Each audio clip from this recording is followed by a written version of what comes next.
What makes a house a home? Is it the physical structure itself? Maybe what it looks like, where it's located, how big or small it is. Maybe it's all those material possessions that we hoard and cram within its rooms. To me though, none of those answers quite seem right. Keep this question in mind though, it's important, and we're definitely going to circle back to it by the end of the review. What's up everybody, my name is Brad, and today I've got another book review for you guys, and I'm going to be talking about Our Biggest Fears by Chappell. This was an ARC I did receive from him for review consideration, so thanks to Bo for sending this my way. I really appreciate it. The novella it has released already. It did come out on July 7th. I'll go ahead and read the synopsis for you guys and then get into my thoughts and everything about the book. From the creator of the #1 horror western, Year 47, comes a new blueprint for home invasion horror. Can you love people the wrong way? It's a question that goes often ignored by both the victims and offenders, but must be confronted by two siblings when a home invader pays a visit to a tiny home community in South Carolina. It's horror survival on a small scale. Ray and his estranged sister Amber have had both their individual dreams of home lost in the heartache of failed relationships. When Ray enlists the help of his kid sister to move into his new tiny home, neither suspect the evening will turn into a confrontation with ugly truths, forgotten past, unspoken words, and a masked killer stalking the community. So on its surface, Our Biggest Fears, it definitely reads and feels like a script to a slasher film. There's blood splattered across the pages, we get fresh and unique kills, there's a high body count, witty dialogue, and a seemingly unstoppable killer. The killer, I want to talk about him for a moment. Some of my favorite horror film villains, killers, they have strikingly cool looking masks. Like Michael Myers, Jason Voorhees, Ghostface from the Scream movies. There's just something about their appearance and their aesthetic that stands out above the rest. And our killer here, he's no different. He dons this white porcelain mask that has two strips of red cloth hanging on, one across the eyes and one across the mouth. And just that blank, expressionless facade is definitely chilling and creepy when you picture him lurking outside your window at night. But there definitely seems to be more beneath the mask than just this bloodthirsty killer. He's sort of cloaked in mystery and shadow. We don't get to learn too much about him or his past or anything. It does seem like Bo does drop a few tidbits here and there throughout the narrative, sort of alluding to who or what he might be. But we definitely don't get any clear motivations for him or anything.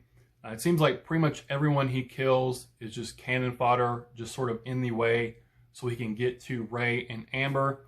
And it seems like he has a specific vendetta against them based on certain actions that he does in the book. I don't want to talk about them for spoiling anything.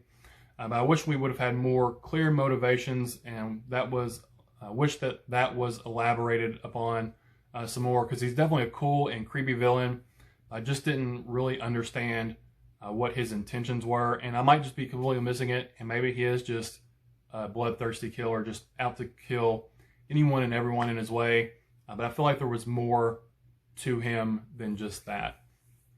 But as I said a minute ago, Our Biggest Fears, on the surface, it feels like a slasher film, but underneath that, it definitely has deeper themes and undertones that run throughout.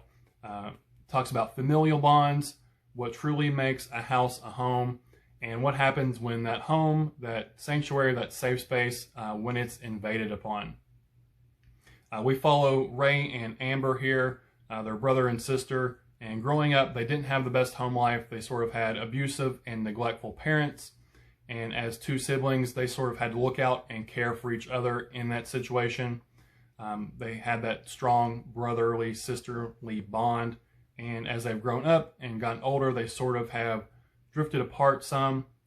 They're not as close as they used to be when they were children, and Amber's along with Ray on this sort of road trip to go to his new tiny home to help him move in. So they sort of start to reconnect, and through what happens in the novella, those strong brotherly, sisterly bonds definitely come back in full force. And the house that Ray is moving into is it's a tiny home. The whole thing basically set in this tiny home community. But his house specifically, the outside, the facade, looks like the house that they grew up in as children. And again, it brings up that question, what makes a house a home? And I really liked the tiny home community. There's like a double-decker bus and like a big storage container and so on.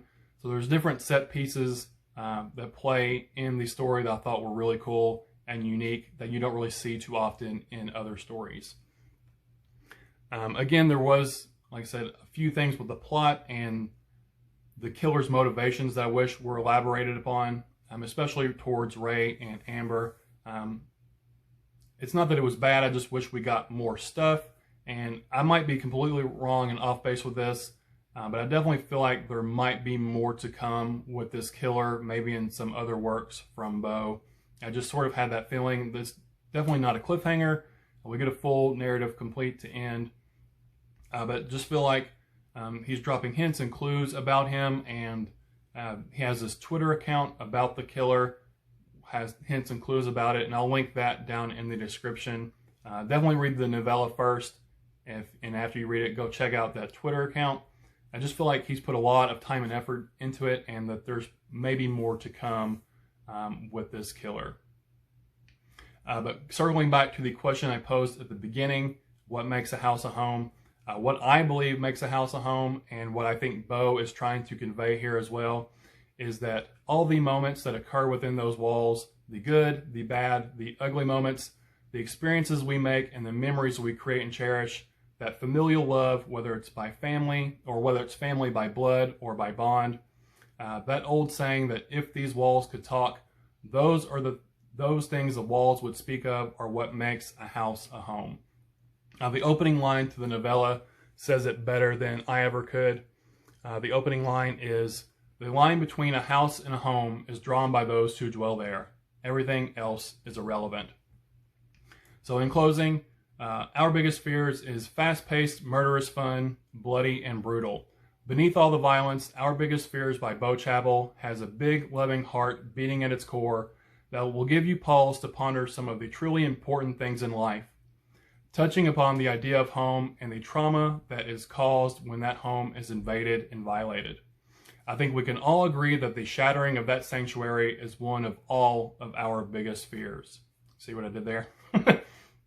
But seriously, if you're a fan of slasher films, slasher novellas, but maybe want something more with a bit more bite and chew to it to think upon and ponder upon, this is definitely one you should check out. It was a lot of fun. Like I said, quick, fast-paced, bloody, brutal. But I like those deeper themes and undercurrents that were at play here. I feel like that elevated it above just your average standards slasher book, film, whatever. But that's all I have for you guys today. I rated this 3.5 stars, rounded up to 4 for Amazon and Goodreads. It was a lot of fun. I really enjoyed Bo's writing style. It flowed, it was quick, it was witty. I definitely want to check out his, I guess it's a novel, Year 47, that horror western. That totally sounds like something right up my alley. But yeah, again, this has been Our Biggest Fears by Bo Chappell. 3.5 stars, rounded up to 4 for Amazon and Goodreads. But that's all I have for you guys today, so thanks for spending your time with me. Again, my name is Brad, and I'll talk to y'all later. Bye.